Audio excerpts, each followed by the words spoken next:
Hello viewers, you're watching Afghanistan Report and I'm your host Swati Kundra. The main stories are: Afghan minister asks Pakistan to adopt counter-terrorism measures.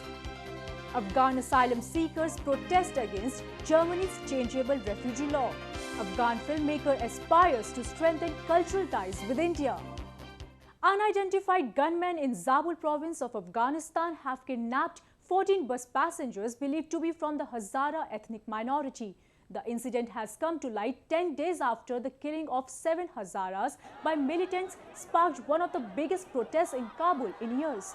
Provincial Police Chief Mirwais Nurzai said that gunmen stopped 3 night buses in Zabul province on the main road between Kabul and Kandahar city and kidnapped passengers. He said he did not know how many people had been taken or their identity, but the manager of a bus company and a provincial official said the gunmen had taken at least 14 Hazara people. With the growing level of violence in Afghanistan, peace and stability is at stake. The war-torn country is trying to establish stability by holding bilateral consultations with the regional countries for support. In a recently held conference in capital city, Afghan Deputy Foreign Minister Hekmat Khalil Karzai hopes that Pakistan take corrective actions to curb terrorism in the country. Take a look. Extensive level of violence in Afghanistan has dismantled peace and security in the region. With the drawdown of Western forces, the situation has worsened in recent years.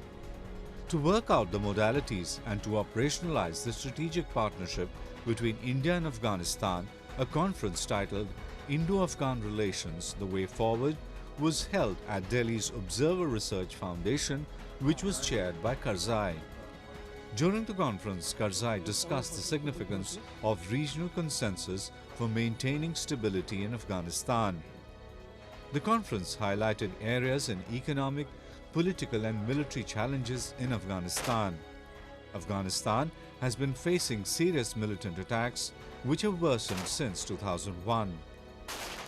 The war-ravaged nation hopes that Pakistan's military operation will not only seize militancy in Afghanistan but also from Pakistan.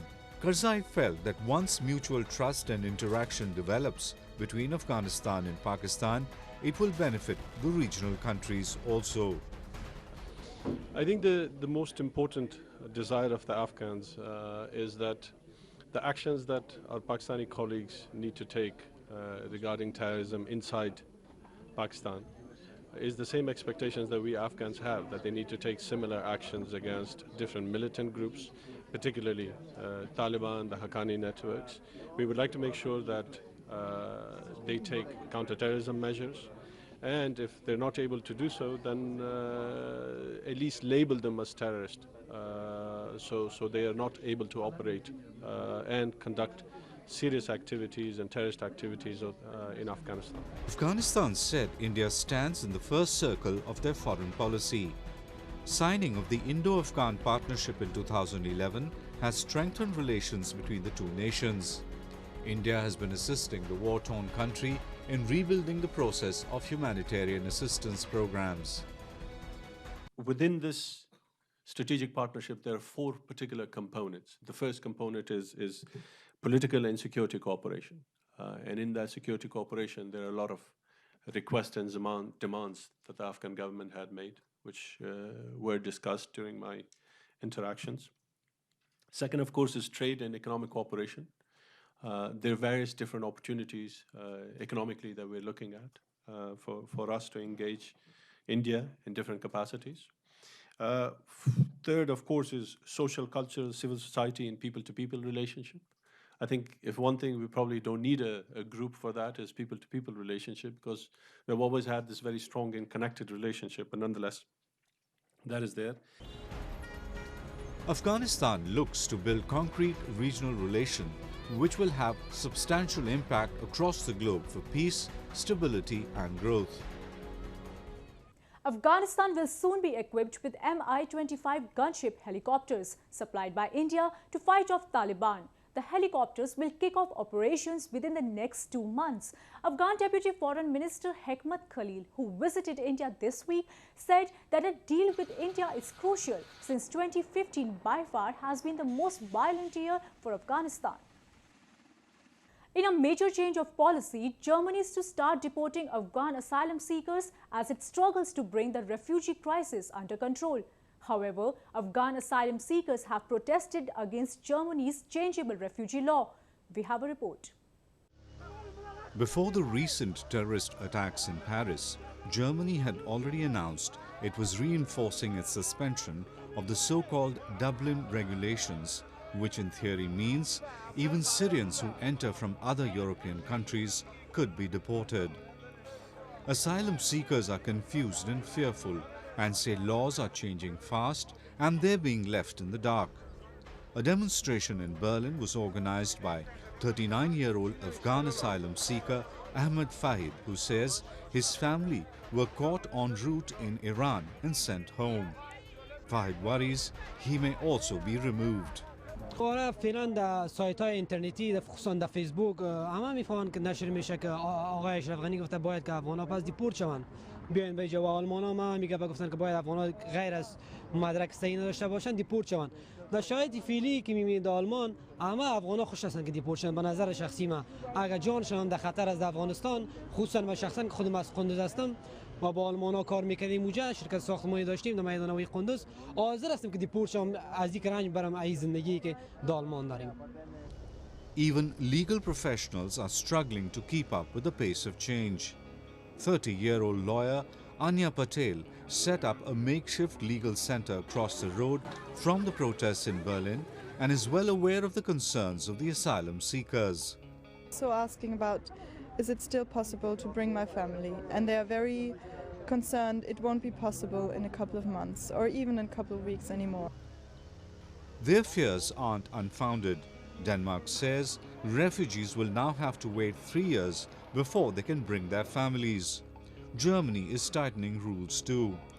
The Interior Ministry says only those who've already registered for asylum in another European country will be sent home. Otherwise, they won't be stopped from entering and won't be prevented from passing through. Taliban fighters have captured Yamgan district in Badakhshan province after heavy clashes broke out between security forces and the fighters. Local government spokesperson confirms that Yamgan district has been captured by the Taliban, but the security forces are still fighting back. According to officials, this is the second time the Taliban have taken over the district in the past 6 months. Badakhshan has become one of the unstable provinces in the north as the Taliban has been gaining a foothold across the country.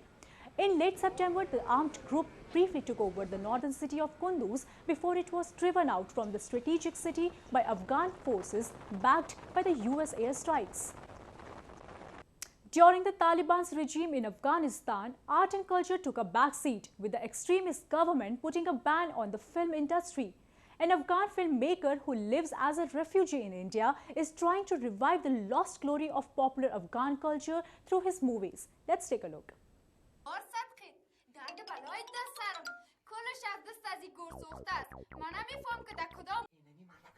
Afghan cinema has a modest yet tumultuous history, with art and culture being prohibited during the Taliban rule from 1996 to 2001. Zubair Fargan, who has 30 years of experience in filmmaking, is currently staying in Delhi and aims to work with the Indian film fraternity. He looks to expand the horizon of Afghan cinema in India. His first film, titled Cycle Runner, directed by an Iranian filmmaker, received appreciation by critics. However, he faced a lot of criticism for his last movie, Neighbor, and shifted to India after he received death threats in his homeland. Taliban के दौरान film तो पूरा film industry बंद था क्योंकि उसका नज़रिया ये था कि जो तस्वीर है वो तो बुत है और बुत इस्लाम में हराम है ये बुत परस्ती है और ये इस्लाम में हराम है दरअसल ये बात के नीचे वो कुछ और काम करना चाहता था कि उससे ना कोई फिल्म मीडिया पे जा सके ना कोई तस्वीर उन लोगों का जा सके क्योंकि वो लोग सीधा और थ्रू आईएसआई के ज़रिए वो लोग काम करते थे और उसका फ़ौजी لوگ تھے پاکستان کا کہ وہ ادھر کام کرتے تھے. اس لیے اگر کوئی تصویر کوئی فلم میڈیا پہ جائے تو ہم چاہے نہ چاہے بالکل یہ معلوم ہوتا ہے کہ ہاں واقعی پاکستان ISI کا اس میں ہاتھ تھا. Farhan has directed a number of political and educational films too. As he pens feature stories for his future projects, Farhan hopes to build a connection between Indian and Afghan cinema. ہم چاہتا ہے جو ہمارا relation شپ ہے culture کے لحاظ سے جو ہماری اقدار ہے ایک بڑی خطہ ایسا سوچ لیجئے کہ جتنا آرین لوگ ہے جو رہ رہا ہے اس خطے میں سالوں سے برسوں سے صدیوں سے رہ رہا ہے اس کے آپس میں ملاپ کیسا ہے دونوں کلچر کا انڈین کلچر افغان کلچر یہ دونوں کلچر کا کیسا ملن ہے اسی کے لحاظ سے ہم اس کا ریلیشن شپ دکھا دیں گے. The instability in the war-torn country not only hampered the progress of Afghan society, but it also weakened the growth of Afghan cinema.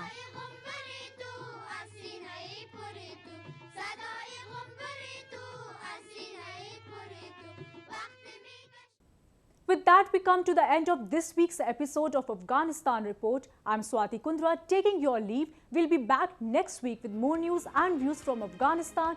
Goodbye and Khuda Hafiz.